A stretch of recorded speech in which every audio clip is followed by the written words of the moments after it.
welcome to day 15 and 16 of the Love Dare. We are combining these 2 days because we didn't get our video out yesterday, so I'm going to go ahead and dive into it. Day 15 is called Love is Honorable, and this is just about honoring your spouse and how we are called to treat our spouse. To honor, by definition, to honor someone means to give them get the respect and high esteem, to treat them as being special and of great worth. And so when you speak to them, you choose your words carefully. You really you act in a certain way. When they speak, you give them your full attention and just really engage in what they're telling you, and just basically treat them with respect. And how this starts off is it talks about how if there was one person in the world that you really respect and that you would want to meet, if you were to meet up with them in person and spend a day with them, how would you treat them and how would you talk to them?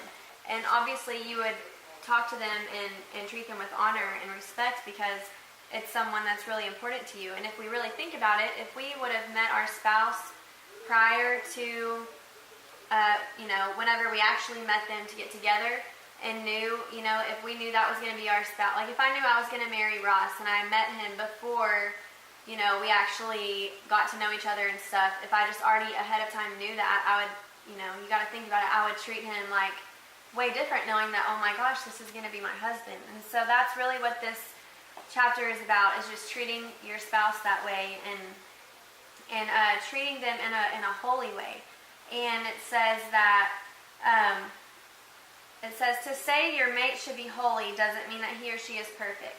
Holiness means that they are set apart for a higher purpose. And I was always taught that the word holy means to be set apart. And so it's really easy to get caught up in just the way of the world and live the way the world does and treat our marriage the way the world does, which means almost disrespecting it. Especially in pop culture, it's really, it's more about, it's not really cool to be married or be the wife because you're looked at as the one that gets disrespected or, hurt. And but the way God calls us to be in marriage is different, and it's set apart from the rest of the world. So that's really what this chapter was about. It was really good, and it really did speak to me in so many ways. But the dare of the day was to choose to begin showing greater honor to your spouse above your normal tendency, and to begin listening more attentively and respectively, and just truly hearing them out when they're communicating with you, even if it's something that you don't want to hear, and just really putting their needs above yours and treating them like you treated them in the very beginning. And so, yeah, it was a really good one. So I'm going to go ahead and let Ross take it over. Well, that was awesome. I love day 15. Day 16, the chapter is called Love Intercedes. And I had to look that up because I didn't really know what that meant. But it basically just means to intervene on behalf of another. Basically like a third party. And so it starts off and it says, you cannot change your spouse. Okay? And basically, I love this, by the way. You cannot change your spouse. You can't play the role of God and reach into your spouse's heart and mold them into what you want them to be. And then basically because we all try to do this. Have you tried to do that before? You try to reach in my heart and change me, and I try to change you. Absolutely. Well, the definition of insanity, we all know this. It's doing the same thing over and over and over again, expecting a different result. And that's where I really feel that's where we were at. So it says, instead, be the wise farmer. Okay, and the wise farmer is one who he plants a seed in the fertile soil. He gives it the water, the nutrients, protects it from the weeds, and turns it over to God. And he knows not every seed will turn out, will bear fruit, but most will when he does his job right. Okay, so we need to treat this the same way. Okay, it says the love dare is no different. It dares you to love. It dares you to take action on yourself. And if you take it seriously, there's a high probability that you will change from the inside out. So when I read this book, I'm worried about myself. When she's reading this book, she worries about herself.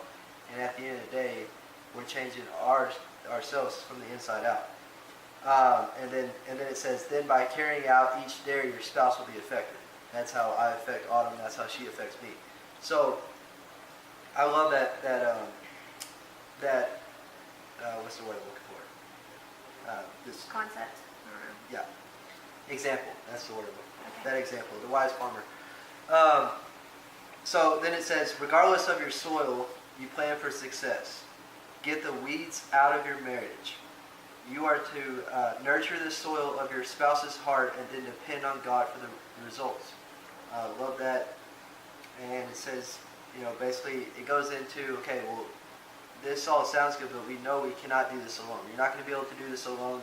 You need prayer. Okay? And it says, do you feel like giving up? Jesus said to pray instead of quitting in Luke 18:1. Well, I love that. Prayer works best when it comes from a humble heart that is in the right relationship with God and others. And I can attest to this because I'm living it right now. So, and that's, it's great. God doesn't give us insights on all of our, okay, I do love this. Sorry. I love this. Okay, I scribbled handwriting right here. But God doesn't give us insights on all of our spouse's hidden faults for us to nag at him. He does this so then by that he gives us all those insights so we know how to pray for them. And I love that. I for one needed to hear that one. It says no one knows better how to pray for them than us. No one knows how to pray better for Autumn than I do. And it's the truth. I know all her little faults, and I have the choice. I can either nag at them or I can pray for those. And then it asks you this question: has nagging or has it ever worked for you? And it says no, because No. it says no, it hasn't, basically. Okay. Sorry, I didn't finish my notes. You're right here. So basically it talks about... How scolding or nagging. Okay, yeah. So no, it doesn't ever work. Because that's not what changes a heart. It says it's time to try talking to God in your prayer closet instead. And, it says a husband will find that God can fix his wife a lot better than he can. Love that. And then it says a wife will accomplish more through strategic prayer than from all her persuasive efforts. Can I say something? Yep. One thing I want to add, because there might be people watching these videos that maybe your spouse doesn't want to participate or has no interest in working on your relationship and bettering it, but the most powerful thing of day 16 to me was where it says at the very last paragraph is one of the most loving things you can ever do for your spouse is to pray for them. And so if you feel like you've lost your husband or your wife and they've just checked out emotionally and everything, then I encourage you to get plugged into some kind of church group where it's for rebuilding marriages or even people who are going through separation or something. But also reading this book is good too, because although we can't change people ourselves, God can use us to change people. So that's all I want to add. We're going to wrap it up. Yeah, I'll wrap it up. So the dare for today was to begin praying for your spouse's heart. Pray for 3 specific areas where you desire for God to work in your spouse's life and in your marriage. Very good day. You want to close it out? Yeah. Thank you for watching. Please like, comment, and subscribe, and then share this with your friends if you think or know of anybody that it could be helpful to. And that's it. We'll see y'all tomorrow. Bye, guys.